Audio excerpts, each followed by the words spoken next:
1. Manajemen Keuangan Ahmad Siddiq Bab 1 Gambaran singkat mengenai manajemen keuangan secara umum.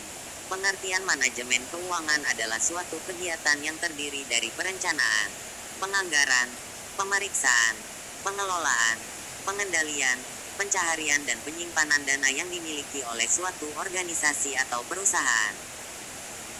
Sedangkan secara sederhana, pengertian manajemen keuangan adalah suatu proses dalam aktivitas keuangan perusahaan, dimulai dari cara memperoleh dana dan mempergunakannya, yang mana penggunaannya harus tepat sasaran, efisien, dan efektif agar tujuan keuangan perusahaan dapat tercapai sesuai rencana.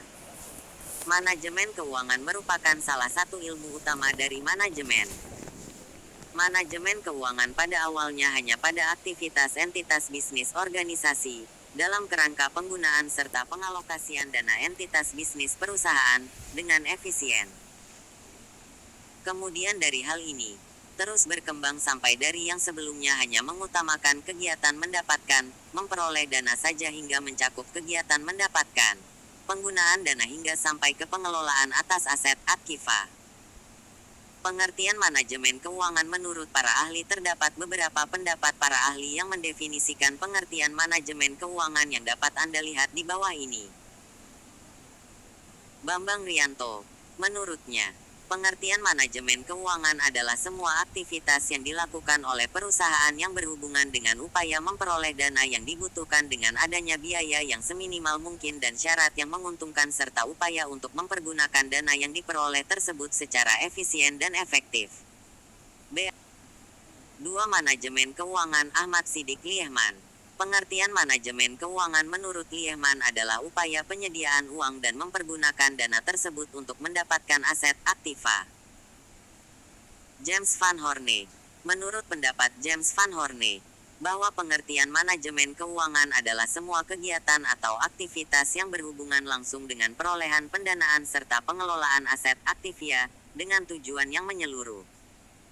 Suat Husnan. Pengertian manajemen keuangan menurut Suat Husnan adalah manajemen terhadap semua fungsi keuangan.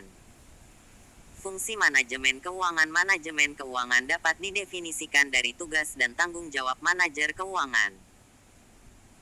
Tugas pokok manajemen keuangan antara lain meliputi keputusan tentang investasi, pembiayaan kegiatan usaha dan pembagian dividen suatu perusahaan.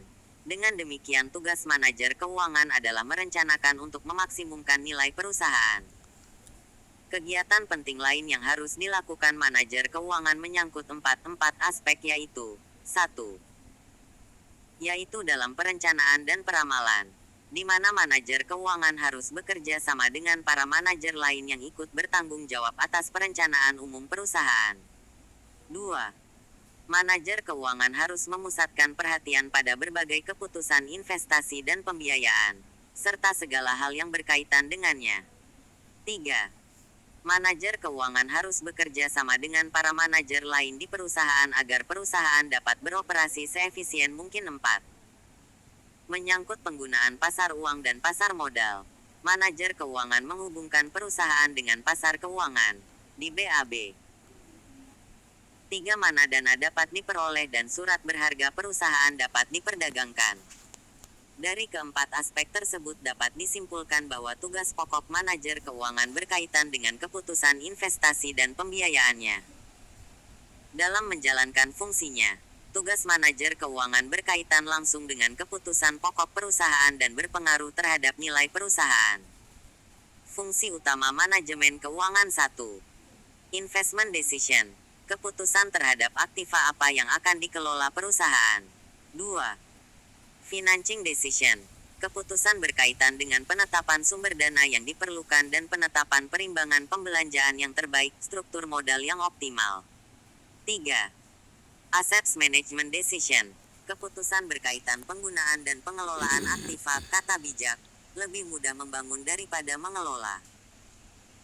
Tujuan manajemen keuangan. Tujuan dengan adanya manajer keuangan untuk mengelola dana perusahaan pada suatu perusahaan secara umum adalah untuk memaksimalisasi nilai perusahaan.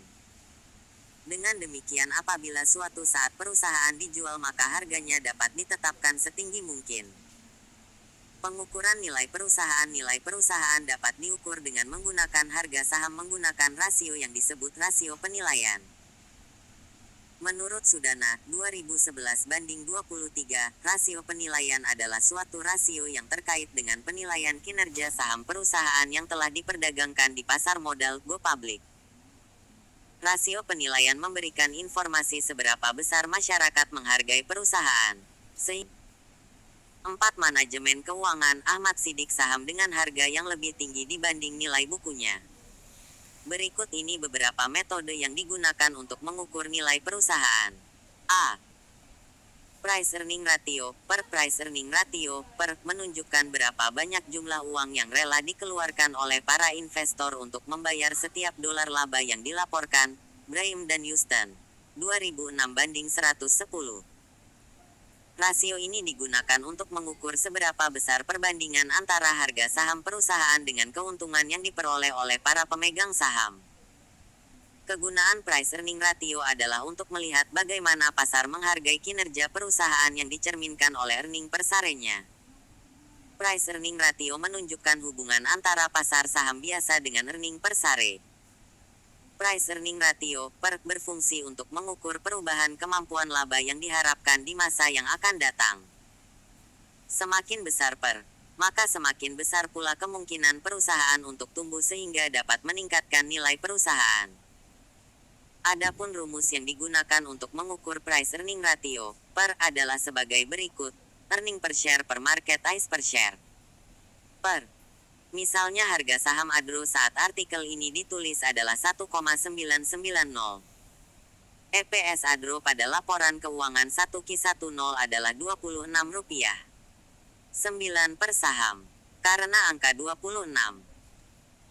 9 tersebut adalah EPS Adro dalam 1 kuartal 3 bulan, maka EPS-nya dianualiskan alias disetahunkan terlebih dahulu dengan cara dikali 4, 3 bulan X 4 sama dengan 12 bulan sama dengan 1 tahun, sehingga hasilnya 26. 9 kali 4 sama dengan 107. 6. Maka, per Adro adalah 1,990 dibagi 107. 6. Dan hasilnya adalah 19. 1 kali. Dengan demikian, kita bisa mengatakan bahwa harga saham Adro adalah 19. 1 kali laba bersih yang dihasilkan BAB. 5. Manajemen keuangan Ahmad Siddiq perusahaan. Semakin besar nilai per sebuah saham, maka semakin mahal saham tersebut. Jadi, katakanlah saham X harganya 1,000, sementara saham Y harganya 500. Kelihatannya memang saham X lebih mahal dari saham Y, bukan? Tapi jika per dari saham X hanya 10 kali, sementara per dari saham Y mencapai 20 kali, maka jelas bahwa, secara fundamental, saham X lebih murah 2 kali lipat dibanding saham Y. Catatan, EPS sesuai artinya berarti, laba bersih per saham.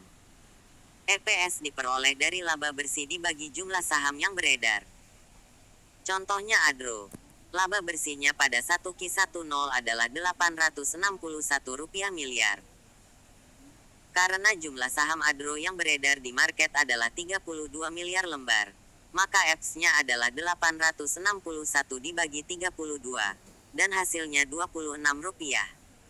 9 per saham. Namun, Anda tidak perlu menghitung EPS karena biasanya EPS ini sudah ditampilkan pada laporan keuangan. Kadang-kadang pada laporan keuangan terdapat 2 EPS, yaitu EPS dasar dan EPS dilusi. Kalau begitu, ambil yang EPS dilusi. Apa itu maksudnya? EPS dilusi adalah EPS yang dihitung berdasarkan jumlah saham terbaru. Sebab jumlah saham yang beredar sebuah emiten bisa saja berubah dari waktu ke waktu, karena right issue dan lain-lain. Karena harga saham sebuah emiten senantiasa berubah-ubah setiap saat, maka pernya pun dapat berubah-ubah setiap saat. Setiap kali perusahaan menerbitkan laporan keuangan terbaru, maka EPS yang dijadikan dasar perhitungan pun harus diganti. Kemudian, bagaimana cara untuk menggunakan per ini untuk mengatakan apakah harga sebuah saham tergolong murah, wajar, atau mahal? ketika Anda mendapatkan per ADRO adalah 19. Satu kali.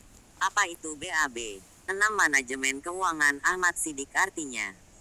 Apakah itu berarti saham ADRO pada harga 1,990 termasuk murah, wajar, atau mahal? Ada dua cara untuk menilai tingkat kewajaran harga saham suatu emiten setelah nilai pernya diketahui, yaitu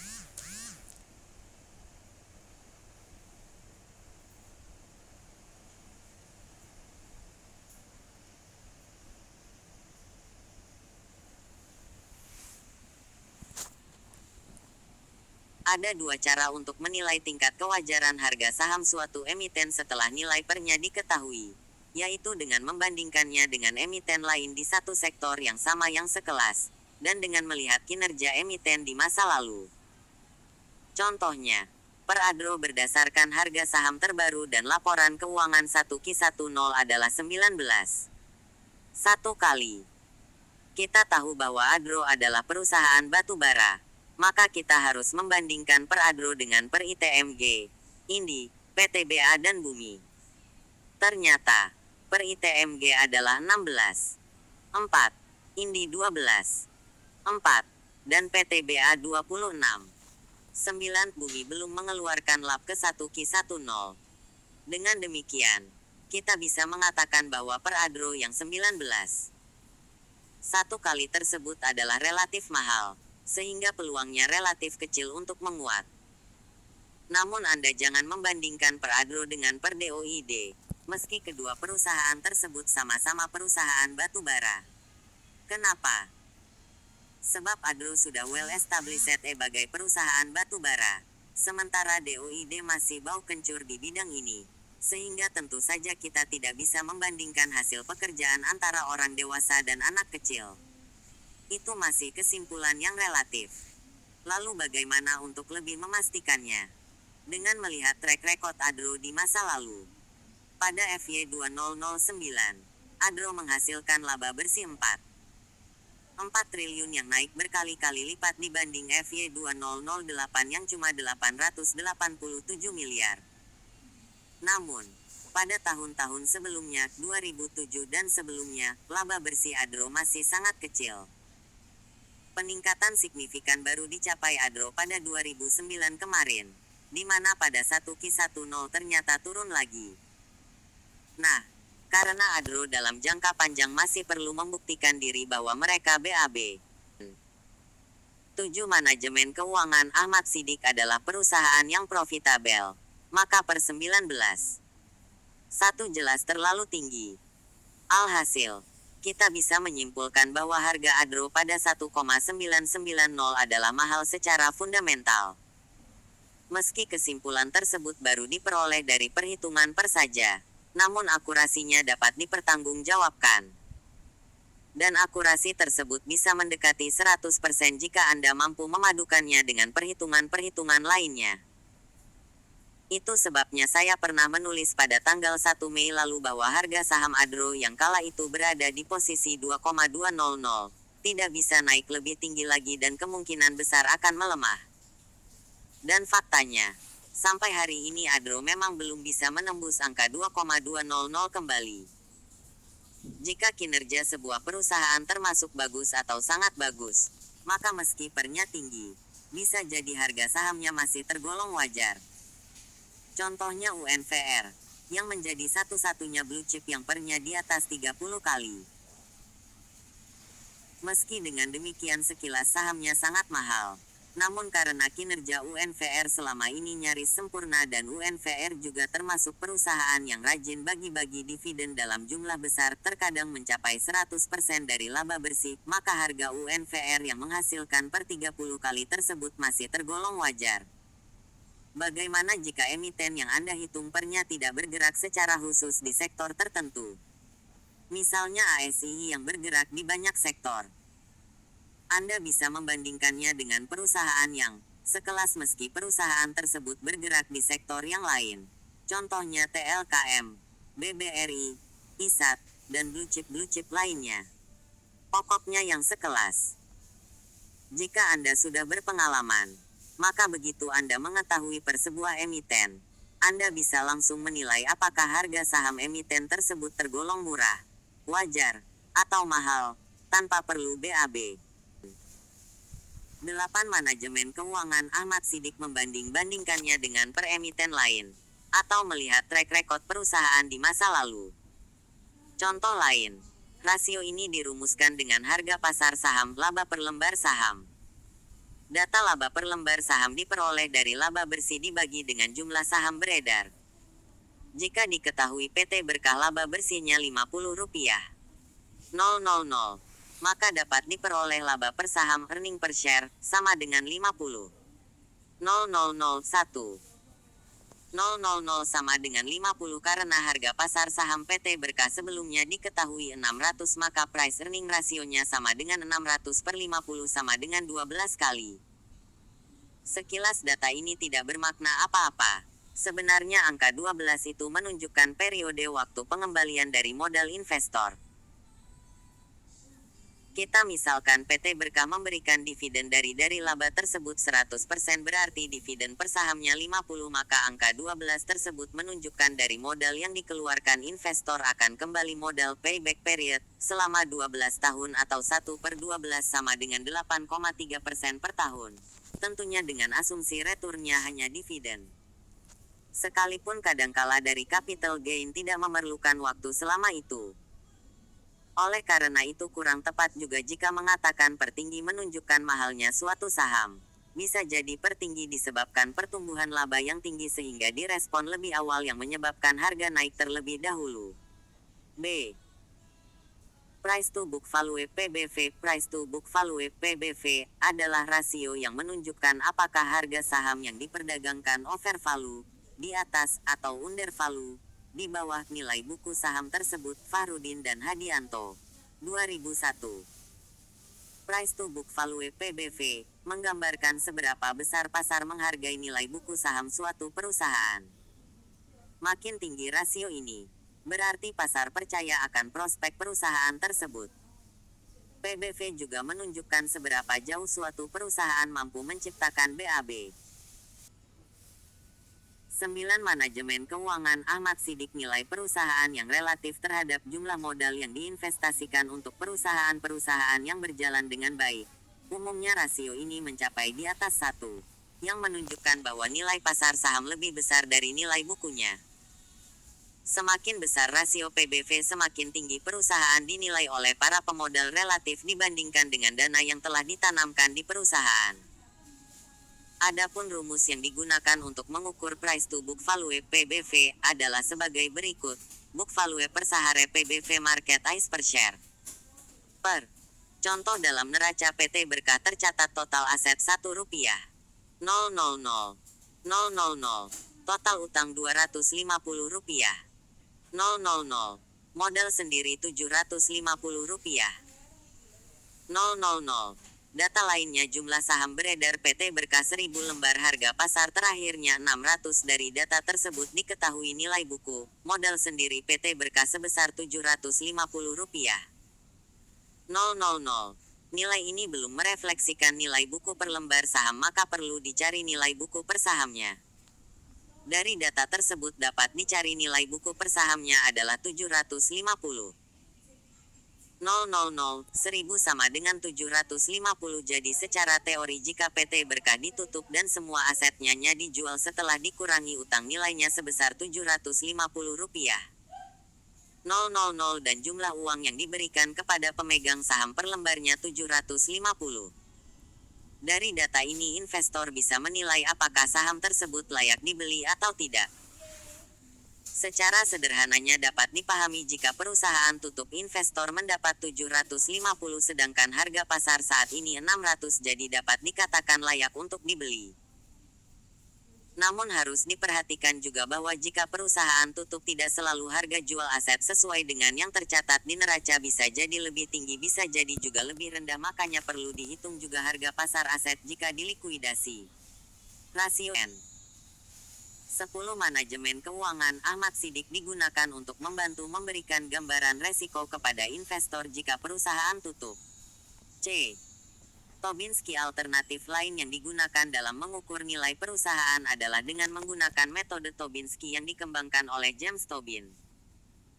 Tobinski dihitung dengan membandingkan rasio nilai pasar saham perusahaan dengan nilai buku ekuitas perusahaan, Weston dan Copeland, 2001. Rasio Q lebih unggul daripada rasio nilai pasar terhadap nilai buku karena rasio ini fokus pada berapa nilai perusahaan saat ini secara relatif terhadap berapa biaya yang dibutuhkan untuk menggantinya saat ini. Adapun rumus Tobinski adalah sebagai berikut. EBVD Q EMVD keterangan. Q sama dengan nilai perusahaan, EMV sama dengan nilai pasar ekuitas, EBV sama dengan nilai buku dari total aktiva, D sama dengan nilai buku dari total hutang, EMV diperoleh dari hasil perkalian harga saham penutupan pada akhir tahun closing price dengan jumlah saham yang beredar pada akhir tahun, sedangkan EBV diperoleh dari selisih total aset perusahaan dengan total kewajibannya. Konsep manajemen keuangan. Manajemen keuangan adalah manajemen atas fungsi-fungsi keuangan. Sedangkan mengenai fungsi keuangan ialah kegiatan.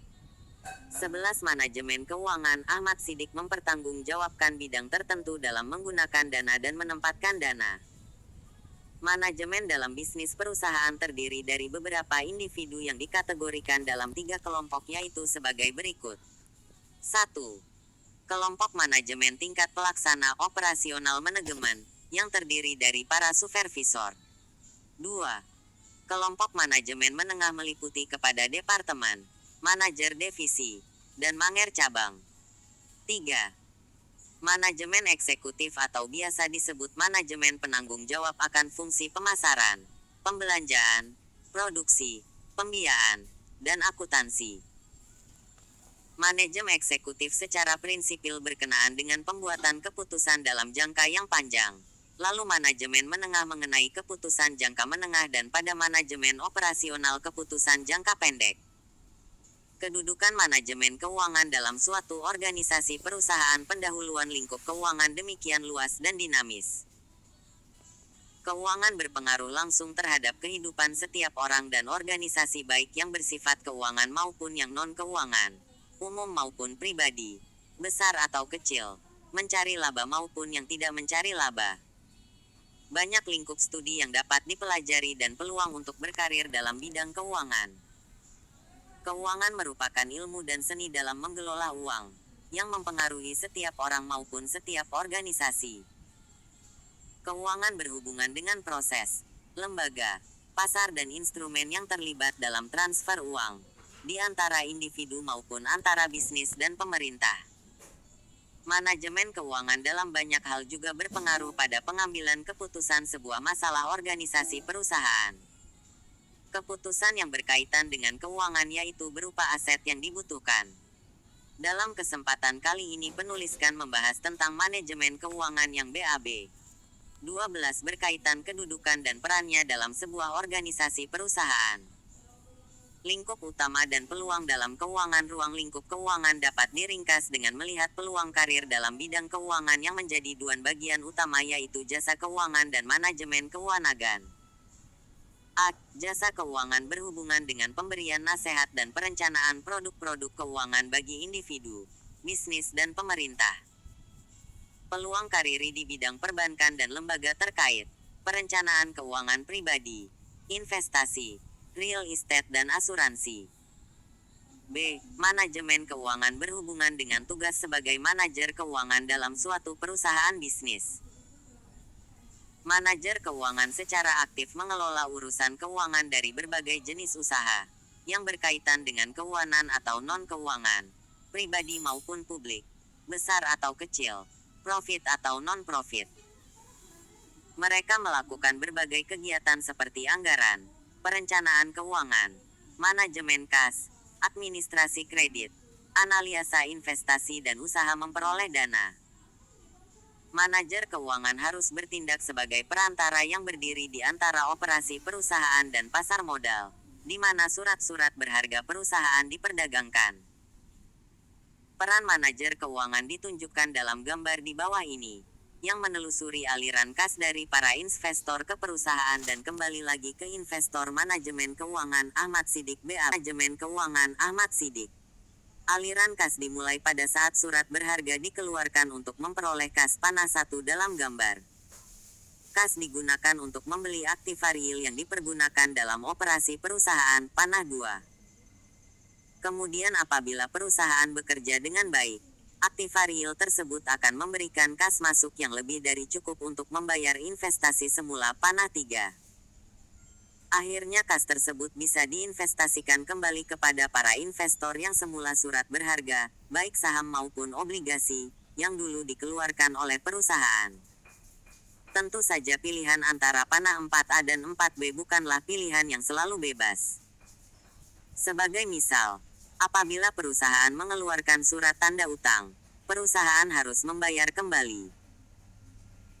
Dengan demikian, maka ruang lingkup manajemen keuangan pada garis besarnya adalah pembicaraan tentang keputusan-keputusan pembelanjaan dan kebijaksanaan dividen dengan tujuan memaksimumkan nilai perusahaan atau memakmurkan para pemegang saham. Keputusan investasi menyangkut masalah tentang penggunaan dana. Keputusan investasi jangka panjang atau jangka pendek, dan keputusan pemecah atas kombinasi dari masalah-masalah. Kedudukan manajemen 14. Manajemen keuangan. Ahmad Siddiq. Kedudukan manajemen keuangan dalam suatu struktur organisasi sangat penting.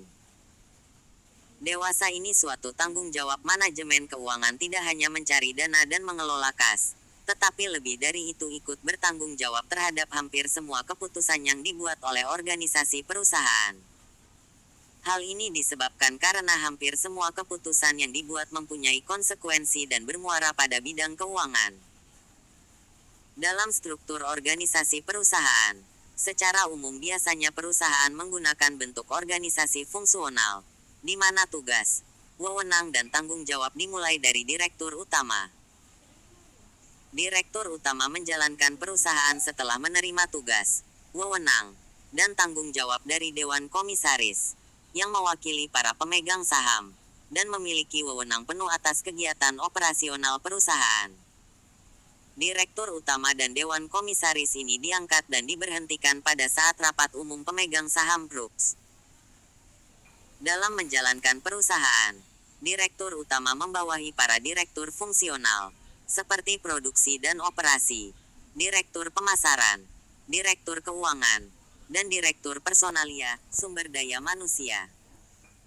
Masing-masing direktur tersebut menjalankan tugas dan wewenang sesuai dengan departemen atau bagiannya, serta bertanggung jawab penuh kepada direktur utama. Salah satu jabatan direktur adalah direktur keuangan yang bertanggung jawab atas perumusan kebijakan keuangan di perusahaan. Direktur keuangan juga bekerja sama dengan direktur lainnya dalam pengambilan keputusan di bidangnya masing-masing, yang juga menyangkut aspek keuangan. Tugas lain direktur keuangan adalah melakukan analisis keuangan yang dibantu oleh bendaharawan perusahaan, treasurer, dan kontroler. Fungsi keuangan dalam organisasi perusahaan biasanya dipisahkan antara dua jabatan, yaitu bendaharawan, treasurer, dan BAB. 15. Kontroler. Tanggung jawab bendaharawan dan kontroler dapat dilihat di bawah ini. Pada umumnya kedudukan manajemen keuangan dalam suatu perusahaan dapat digambarkan dalam bentuk struktur organisasi seperti nampak pada gambar di bawah ini.